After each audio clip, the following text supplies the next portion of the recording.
একজন একজনকে ভালোবাসে, অবৈধ ভালোবাসা, বৈধটা না, অবৈধটা। এখন তার আবার বিয়ে ঠিক হয়েছে এক জায়গায়, এই বিয়ে সে ভাঙাবে, কবিরাজের কাছে গিয়ে বিয়ে ভাঙানি করতেছে, চালাচালি করতেছে, নকশা আঁকতেছে, করে না? স্বামী স্ত্রীর কথা শোনে না, স্ত্রী চলে গেছে কবিরাজের কাছে, গিয়ে বলছে আমার স্বামী আমার কথা শোনে না, তাবিজ করবো, তাবিজ দেন। স্বামী ঘুমায়, বালিশের নিচে দেখে তাবিজ। আছেন এরকম কুফরি কালাম? সবই সে। কেউ জাদুবিদ্যার চর্চা করতেছে মানুষ এখন, এবং বিশ্বাস করেন, আমি একটা নিউজ দিই আপনাদেরকে, এখন বিশ্বের একটা অংশের মানুষ সত্যি সত্যি ব্ল্যাক ম্যাজিক বা কালো জাদু করে। ব্ল্যাক ম্যাজিক বা কালো জাদুর চর্চা হচ্ছে, আবার নতুন করে বিশ্বে কালো জাদুর চর্চা হচ্ছে, এবং এর সাথে কিন্তু জিউসরা সম্পৃক্ত আছে। কারা সম্পৃক্ত? ওই যে যারা প্যালেস্টাইন কেড়ে নিয়েছে ওরাও সম্পৃক্ত আছে। তো খেয়াল রাখতে হবে এগুলো থেকে বাঁচার জন্য কি করব? বাঁচার জন্য প্রতিদিন 5 ওয়াক্ত নামাজ, পবিত্র অবস্থায় থাকার চেষ্টা করা, সকাল সন্ধ্যার মাসনুন দোয়া কালামগুলো পড়বেন হিসনুল মুসলিম বই থেকে, আর এই যে আপনার কোরআন তেলাওয়াত, ডেইলি একটু করে কোরআন তেলাওয়াত করলে ইনশাআল্লাহ এই ধরনের চোখ লাগা, বদনজর, জাদুটোনা সবকিছু পরাজিত হয়ে যাবে ইনশাআল্লাহ তাআলা। বহু মানুষ জিনের উপাসনা শুরু করেছে, হ্যাঁ, জিন তাবে করছে, জিনকে দিয়ে কাজ করাচ্ছে। এগুলো তো সায়েন্স বিশ্বাস করে না, করে? জিন জাতির অস্তিত্ব আছে কি নাই? ওমা খালাকতুল জিন্না ওয়াল ইনসা, আল্লাহ পাক বলছেন ওমা খালাকতুল জিন্না ওয়াল ইনসা, আমি জিন আর মানুষকে সৃষ্টি করেছি কি জন্য? ইল্লা লিয়াবুদুন, আমার ইবাদত করার জন্য। আমাদের সবার সাথে একটা করে শয়তান জিন আছে, আছে না নাই? আছে। বাথরুমে যান না, বাথরুমে যাওয়ার সময় কি দোয়া পড়েন? আল্লাহুম্মা ইন্নী আউযু বিকা মিনাল খুবসি ওয়াল খুবসি আর খাবাইস, মানে কি? খুবসি আর খাবাইস মানে কি? দুষ্ট, নোংরা জিন, শয়তান। তো সুলাইমান আলাইহিস সালামের যুগ থেকে জাদুবিদ্যার চর্চা চলে আসছে, এবং আমাদের নবী মুহাম্মদ সাল্লাল্লাহু আলাইহি ওয়াসাল্লামকেও কিন্তু জাদু করা হয়েছিল, জানেন না? আমাদের নবী সাল্লাল্লাহু আলাইহি ওয়াসাল্লামের মাথার চুল মোবারককে নিয়ে জাদু করেছিল এক ইহুদি মহিলা, ঠিক আছে? এই জাদুর অস্তিত্ব ছিল একটা কূপের নিচে। আলী রাদিয়াল্লাহু আনহু গিয়ে সেটাকে খুঁজে বের করেন, রাসূল সাল্লাল্লাহু আলাইহি ওয়াসাল্লামের সামনে ওটা ধ্বংস করে দেওয়া হয়। এরপরে এই সময় নাজিল হয় কুল আউযু বিরাব্বিল ফালাক মিন শাররি মা খালাক ওয়া মিন শাররি গাসিকিন ইযা ওয়াকাব ওয়া মিন শাররিন নাফাসাতি ফিল উকাদ। এটা হচ্ছে জাদুর আয়াত। ওয়া মিন শাররিন নাফাসাতি ফিল উকাদ ওয়া মিন শাররি হাসিদিন ইযা হাসাদ। এবার নাজিল হয় কুল আউযু বিরাব্বিন নাস মালিকিন নাস ইলাহিন নাস মিন শাররিল ওয়াসওয়াসিল খান্নাস আল্লাযী ইউওয়াসওয়িসু ফি সুদুরিন নাস মিনাল জিন্নাতি ওয়ান নাস। এই সূরা দুটো নাজিল হয় এই ঘটনার প্রেক্ষিতেই। আমরা তো শানে নজুল অনেকে জানি না। তো এইগুলো এখন শিরকি আকীদা আমাদের সমাজে চলছে। আবার একটা কি, কথার মধ্যে শিরক চলছে। কথা আমরা বলছি আমরাই সমস্ত ক্ষমতার অধিকারী, বলছে কি না? এরকম কথা শোনা যায় না? আর তাবারাকাল্লাযী বিয়াদিহিল মুলক মানে কি? বরকতময় সেই সত্তা যার হাতে সমস্ত ক্ষমতা, রাজত্ব। তাবারাকাল্লাযী বিয়াদিহিল মুলক, তিনি বরকতময় সত্তা যার হাতে সমস্ত ক্ষমতা। আমরা বলি লা হাওলা ওয়ালা কুওয়াতা ইল্লা বিল্লাহ, কোনো শক্তি সামর্থ্য নাই কে ছাড়া? আল্লাহ ছাড়া। আর আমরা এদিকে বলছি সমস্ত ক্ষমতা আমাদের হাতে। এটা কি শিরক হচ্ছে না? শিরক হচ্ছে। আমরা বলি, অনেক সময় বলে ফেলি, ভাই কেমন আছেন? হ্যাঁ ভাই, আপনার দোয়ায় ভালো আছে। আপনি কি আমার দোয়ায় ভালো আছেন? আপনাকে বলতে হবে যে আলহামদুলিল্লাহ, আল্লাহর ইচ্ছায়, অতঃপর আপনার দোয়ায় ভালো আছে। কথা খুব সাবধানে। আলহামদুলিল্লাহ, আল্লাহর ইচ্ছায়, এবং অতঃপর আপনার দোয়ায় ভালো আছে। অতঃপর বলতে হবে, অতঃপর, এবং না, অতঃপর। বলছে মা কেমন আছে? ভালো আছে, ডাক্তার ভালো ছিল, না হলে মাকে বাঁচানো যেত না, ব্যাস শিরক হয়ে গেল। বলছে নৌকাটা ডুবে যাচ্ছিল, মাঝি ভালো ছিল, না হলে নৌকা ডুবে যায়। ড্রাইভারটা ভালো ছিল, না হলে রাস্তায় নির্ঘাত অ্যাক্সিডেন্ট হইতো। এইটা কথা আমরা চলতে ফিরতে শিরক করতেছি। এই যে ছেলেরা বল তোমাকে ছাড়া বাঁচবো না, যদি একটা মেয়ের জন্য জীবন দিয়ে দেন, তাহলে আল্লাহর জমিনে আপনি আল্লাহর জন্য কি করবেন? তো এই যে অনেক গানও আছে, দেখবেন অনেক গানের লিরিক্স গুলো, ম্যাক্সিমাম গানের লিরিক্সের মধ্যে দেখবেন শিরকি কথা আছে। খেয়াল করে দেখবেন, ম্যাক্সিমাম গানের লিরিক্সের মধ্যে শিরকি কথা আছে। আপনারা একটু খেয়াল করে দেখবেন, অনেক গানের লিরিক্স আছে, এগুলো কিন্তু শিরকি কথা, আল্লাহর সাথে দ্রোহিতা হচ্ছে কিনা? তো এই কথায় তিনটা ক্ষেত্র বললাম, কথায়, কাজে এবং চিন্তায়। এই তিনটা ক্ষেত্রে মুসলিম সমাজের মধ্যে এখন শিরক বিরাজ করছে। এটা আমাদের উম্মতের সবচেয়ে বড় সমস্যা এখন। আল্লাহ পাক আমাদের সবাইকে শিরক মুক্ত আমল করার তৌফিক এনায়েত করুন, সকলে বলে আমিন। তাহলে কি করতে হবে? আমি কয়েকটা বই পড়ার পরামর্শ দিচ্ছি। কিতাবুত তাওহীদ একটা বই আছে, শিরক সম্পর্কে অনেক বিস্তারিত আলোচনা করা আছে, এটা পড়তে পারেন। তারপরে কোরআন সুন্নাহর আলোকে ইসলামী আকীদা একটা বই আছে, এটা পড়তে পারেন, আকিদা তাহাবিয়াটা পড়তে পারেন। আর শিরক সম্পর্কে আরো অনেক বইপত্র বাজারে বের হয়েছে, শিরক কি ও কেন ইত্যাদি টাইপের। এগুলো পড়লে আপনি শিরকের ধারণা পাবেন ইনশাআল্লাহ তাআলা। আল্লাহ পাক আমাদের সবাইকে শিরক মুক্ত আমল করার তৌফিক ইনায়াত করুন, সকলেই বলি আমিন। আর একটা কথা বলি শিরক সম্পর্কে, সেটা হলো আধুনিক সময়ে কিন্তু নতুন একটা শিরক চালু হয়েছে, এটা শুনে রাখেন। সেটা কি? আল্লাহর যত হালাল আছে এগুলোকে মানুষ হারাম করছে দিন দিন, আর আল্লাহ পাকের হারামগুলোকে হালাল করছে দিন দিন। এটা কিন্তু একটা শিরকি আকীদা, এটাও কিন্তু শিরক, জানেন? ইত্তাখাযু আহবারহুম ওয়া রুহবানাহুম আরবাবা মিন দুনিল্লাহ, তারা ধর্ম নেতা এবং সমাজ নেতাদেরকে রবের আসনে বসিয়েছিল। এখন আলী ইবনে হাতেম তিনি বলছেন রাদিয়াল্লাহু আনহু যে আমরা তো আমাদের ধর্মনেতা বা সামাজিক নেতাদের তো পূজা করি না। তখন নবী সাল্লাল্লাহু আলাইহি ওয়াসাল্লাম বলছেন তারা কি আল্লাহর হালালকে হারাম করে দেয় না, তোমরা কি তা মেনে নাও না? আবার তারা কি আল্লাহর হারামকে হালাল করে ফেলে না, তোমরা কি তা মেনে নাও না? তখন তিনি বলছেন বেলা ইয়া রাসূলুল্লাহ, এটা তো আমরা করি।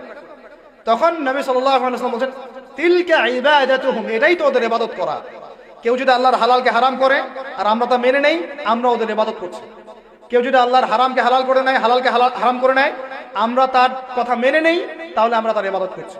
আল্লাহ পাক আমাদেরকে এই ধরনের শিরক থেকে বাঁচার তৌফিক দান করুন। আরেকটা সমস্যা বলে শেষ করছি, উম্মার মানে দুর্দশার অন্যতম একটা কারণ, সেটা হলো বেদাত। এটুক বলে একটু বসেন, 10 মিনিট সময় নেব, এটা একটা ইম্পর্টেন্ট টপিক, এটা একটু বুঝতে হবে, খুব ইম্পর্টেন্ট।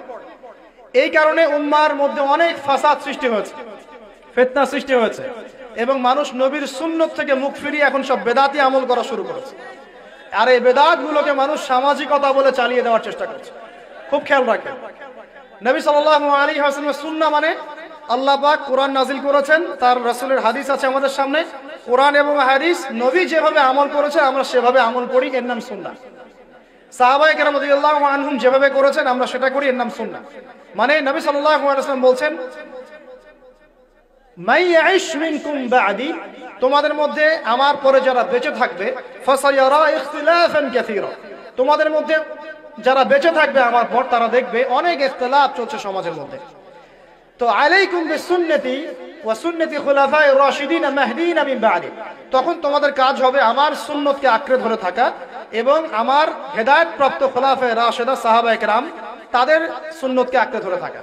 এই সুন্নতের বাইরে যে কোনো কাজ, যে কোনো আকীদা, যে কোনো মতবাদ, এগুলো সবই বেদাত বলে গণ্য হবে। আল্লাহ পাক আমাদেরকে বোঝার তৌফিক দান করুন।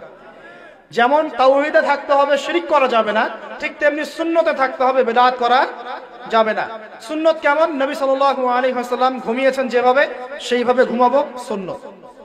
নবীজি ঘুমিয়েছেন, ঘুমানোর আগে ওযু করেছেন, ডান দিকে কাত হয়েছেন, আল্লাহুম্মা বিইসমিকা আমুতু ওয়া আহইয়া বলেছেন, সূরা মুলক তেলাওয়াত করেছেন, পারলে আপনি করবেন। আয়াতুল কুরসি পড়েছেন, সূরা বাকারার শেষের 3টা আয়াত পড়েছেন, হ্যাঁ 33 বার সুবহানাল্লাহ, 33 বার আলহামদুলিল্লাহ, 34 বার আল্লাহু আকবার পড়েছেন, ঘুমিয়ে গেছেন। এখন যদি নবীর সুন্নাহ মতো ঘুমাই, এই ঘুমটাও নেকির কাজ হবে ইনশাআল্লাহ। এখন যদি ঘুমানোর নতুন কোন তরিকা আমি বের করি, তাহলে নবীর সুন্নতের বাইরে বেদাত হয়ে যাবে। বেদাত শব্দের অর্থ হচ্ছে নতুন আবিষ্কার। একটু মনোযোগ দেন প্লিজ, একটু বসেন, এইটুক শেষ করে দিচ্ছি। বেদাত শব্দের অর্থ হচ্ছে নতুন আবিষ্কার। সুন্নাহ মানে যেমন আদর্শ, রীতি, আল্লাহ পাকেরও সুন্নত আছে, নবী সাল্লাল্লাহু আলাইহি ওয়াসাল্লামেরও সুন্নত আছে, আমরা তার সুন্নত মেনে জীবন করবো ইনশাআল্লাহ। আল্লাহ পাক তৌফিক দান করুন। ঠিক তাওহীদের বিপরীত যেমন শিরক থাকে, সুন্নতের বিপরীত থাকে কি? বেদাত, মানে নতুন আবিষ্কার। এটাকে দুই ভাগে ভাগ করা যায়, খেয়াল করি একটু আমার দিকে। কয় ভাগে ভাগ করা যায়? দুই ভাগ। একটা হচ্ছে দুনিয়াবি ক্ষেত্রে নতুন আবিষ্কার, একটা দিনের ক্ষেত্রে নতুন আবিষ্কার। দুনিয়াবি ক্ষেত্রে মানে কি? এই যে মোবাইল ফোন আপনার হাতে আছে, এই মোবাইল ফোন কি রাসূলের যুগে ছিল? সাহাবীদের যুগে ছিল? এই যে লাইটিং করেছি, নবীর যুগে এরকম লাইট ছিল? মাইকে কথা বলছি, নবীর যুগে মাইক ছিল? এরোপ্লেন, আমরা এয়ারক্রাফটে সফর করছি, নবীর যুগে এয়ারক্রাফট ছিল? খেয়াল করে দেখেন, আমরা যখন বাহনে উঠছি, আমরা বাহনে উঠে দোয়া পড়ছি, আল্লাহু আকবার আল্লাহু আকবার আল্লাহু আকবার, সুবহানাল্লাযী সাখখারা লানা হাযা ওয়া মা কুন্না লাহু মুকরিনিন ওয়া ইন্না ইলা রাব্বিনা লামুনকালিবুন। এই দোয়া বদলে গেছে না যায় নাই? দোয়াটা কি বদলেছে? এই দোয়াটা নবী সাল্লাল্লাহু আলাইহি ওয়াসাল্লাম গাধার পিঠে উঠে পড়েছেন, ঘোড়ার পিঠে উঠে পড়েছেন, ওই সময়কার সমসাময়িক বাহনের পিঠে উঠে পড়েছেন। আমরা এ যুগের সমসাময়িক বাহনের পিঠে উঠে একই দোয়া পড়ছি। দোয়া কি চেঞ্জ হয়েছে না বাহন চেঞ্জ হয়েছে? এই যে বাহন যে পরিবর্তন হয়েছে এটা টেকনোলজি না, প্রযুক্তি টেকনোলজি। এটা হচ্ছে দুনিয়ার ক্ষেত্রে বেদাত, যেটা সম্পূর্ণ জায়েজ। কথা বুঝতে পারছেন? এটা সম্পূর্ণ জায়েজ যতক্ষণ পর্যন্ত না স্পষ্ট কোনো দলিল পাওয়া যাচ্ছে এটার এগেনস্টে, যেটা হারাম। স্পষ্ট দলিল না পাওয়া যাওয়া পর্যন্ত এটাকে আপনি বৈধ রাখতে পারেন। এটা এক নম্বর। আরেকটা বেদাত হলো দিনের ক্ষেত্রে বেদাত। দিনের ক্ষেত্রে কেমন? নবী সাল্লাল্লাহু আলাইহি ওয়াসাল্লাম বলছেন, মান আহদাসা ফি আমরিনা হাদা, সহিহ মুসলিম হাদিস নাম্বার 1718। নবীজি বলছেন, মান আহদাসা ফি আমরিনা হাদা মা লাইসা মিনহু ফাহুয়া রাদ।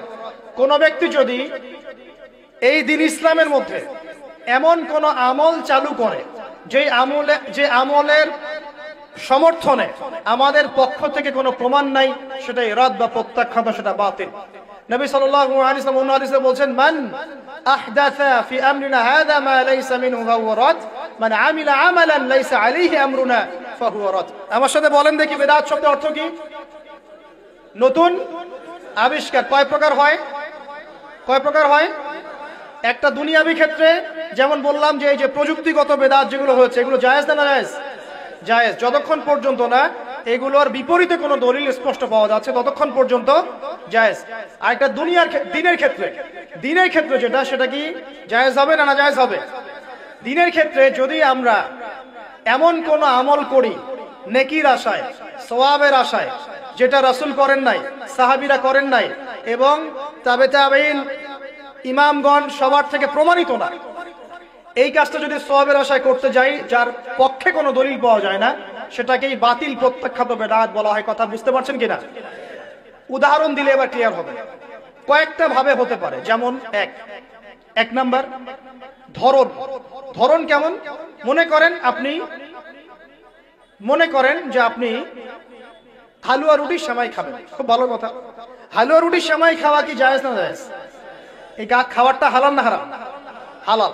আপনি এখনো খেতে পারেন, আপনি সকালেও খেতে পারেন, আপনি দুপুরেও খেতে পারেন, যখন ইচ্ছা তখন খেতে পারেন। কিন্তু যদি আপনি কোনো দিবসকে কেন্দ্র করে এরকম একটা সংস্কৃতি চালু করেন যে আজকে 15ই শাবান আমরা সবাই এখন হালুয়া রুটি খাবো, এই যে একটা দিনকে কেন্দ্র করে আপনি একটা নতুন কাজ শুরু করলেন, এই কাজটাকে আমরা বেদাত বলে ফেলছি। মনে করেন আপনি দরুদ পড়বেন। খুব ভালো কথা, দরুদ ভালো জিনিস, দরুদ পড়লে নেকি হয়। কিন্তু দরুদ পড়লে নেকি হয়, রাসূলের জীবনী চর্চা করলে নেকি হয়, তাকে সালাম দিলে নেকি হয়, সব ঠিক আছে। কিন্তু এখন যদি আপনি নবীর জন্ম দিবসটাকে কেন্দ্র করে এই কাজগুলোকে ঘটা করে করার চেষ্টা করেন, যেটা নবীজি করেন নাই, সাহাবীরা করেন নাই, এটা হলো ধরনগত বেদাত। কথা বুঝতে পারছেন কিনা? দুই নম্বরে আসেন, একটা হয় জিন্সগত। জিন্স মানে প্রকরণ। এটা কেমন? আল্লাহ পাক আমাদেরকে কুরবানি করতে বলেছেন চতুষ্পদ জন্তু। চতুষ্পদ জন্তু বুঝি 4 পাওয়ালা। এখন ঘোড়ারও তো 4 পা। এখন যদি আমরা কুরবানি করতে গিয়ে এখন ঘোড়া কুরবানি করা শুরু করি, বলেন কি বুঝলেন? আচ্ছা ঘোড়া বাদ দেন, মুরগি কুরবানি করা শুরু করি, মোরগ কুরবানি করা শুরু করি, মনে করলেন যে সমস্যা কি? এটাও তো আল্লাহর সৃষ্টি, হালাল তো, মুরগি খাওয়া তো হালাল, মোরগ খাওয়া তো হালাল, তো গরু ছাগল বাদ দিয়ে মুরগি কুরবানি করলাম, কি সমস্যা? করতে পারবেন না, কারণ আল্লাহ পাক চতুষ্পদ জন্তু কুরবানির কথা বলেছেন। এটা যদি করেন জিনসগত বেদাত হয়ে যায়। কথা বুঝতে পারছেন? 3 নাম্বার একটা হচ্ছে যেটাকে আমরা বলি আদাদ বা সংখ্যাগত। যেমন আল্লাহ পাক বলেছেন এশার নামাজ পড়তে 4 রাকাত, ফরজ নামাজ কয় রাকাত? 4 রাকাত। কেউ যদি মনে করে এখন না নামাজ খুব ভালো কাজ, নামাজ পড়লে নেকি হয়, তো 4-এর জায়গায় আমি 5 রাকাত পড়ব, কি হবে? ফজরের নামাজ 2 রাকাত ফরজ। আর কেউ যদি মনে করে নামাজ তো খুব ভালো জিনিস, ভালো কাজ করলে কি সমস্যা, নামাজ তো পড়লে নেকি হয়, 2 রাকাত পড়লে নেকি হয়, 4 রাকাত পড়লে আরো বেশি নেকি হয়, আর 4 রাকাত পড়া শুরু করবে, কি হবে? গ্রহণযোগ্য না বাতিল? এটা হলো। তো এই যে কিছু মানুষ এখানে শিরক করছে, তারপর কিছু মানুষ কি বলছে যে গ্রহ নক্ষত্র চন্দ্র সূর্যের উপাসনা করা যায়, করছে না মানুষ? কিছু মানুষ কবর পূজা করছে কিনা? করছে কিনা? কিছু মানুষ মাজারের পূজা করছে কিনা? কিছু মানুষ মৃত ব্যক্তির কাছে নজর মানত করে কিনা? কিছু মানুষ মৃত ব্যক্তির কাছে এই যে কুরবানি জবাই করে কিনা? কিছু মানুষ এই যে জাদুবিদ্যার চর্চা করছে কিনা? তারপর ওই যে ভাগ্য গণনা করছে কিনা রাশিফল দেখে? কিছু মানুষ টিয়া পাখির মাধ্যমে ভাগ্য গণনা করছে কিনা? প্রত্যেকটা রন্ধ্রে শিরক। প্রথম শিরক হচ্ছে আকীদার, বিশ্বাসের। আল্লাহ ছাড়া কেউ সন্তান দিতে পারে বিশ্বাস করলে শিরক। আল্লাহ ছাড়া কেউ আমাকে পরকালে বাঁচাবে বিশ্বাস করলেই শিরক। আল্লাহ ছাড়া কেউ আমাকে ভালো করতে পারে বিশ্বাস করলে শিরক, খারাপ করতে পারে বিশ্বাস করলে শিরক। আল্লাহ ছাড়া কেউ উপকার অপকার করতে পারে বিশ্বাস করলে শিরক। আল্লাহ থেকে সব হয়, এই কনসেপ্টের বাইরে গেলেই শিরক হয়ে যাবে। সবকিছু কার থেকে হয়? তো এই যে লা ইলাহা ইল্লাল্লাহ একটা আকীদার বিষয়, প্রথমে আকীদার মধ্যে শিরক ঢুকেছে। একটা শিরক ঢুকেছে আমলের মধ্যে, আর শিরকু ফিল আমাল, আমলগুলোর মধ্যে। কিরকম?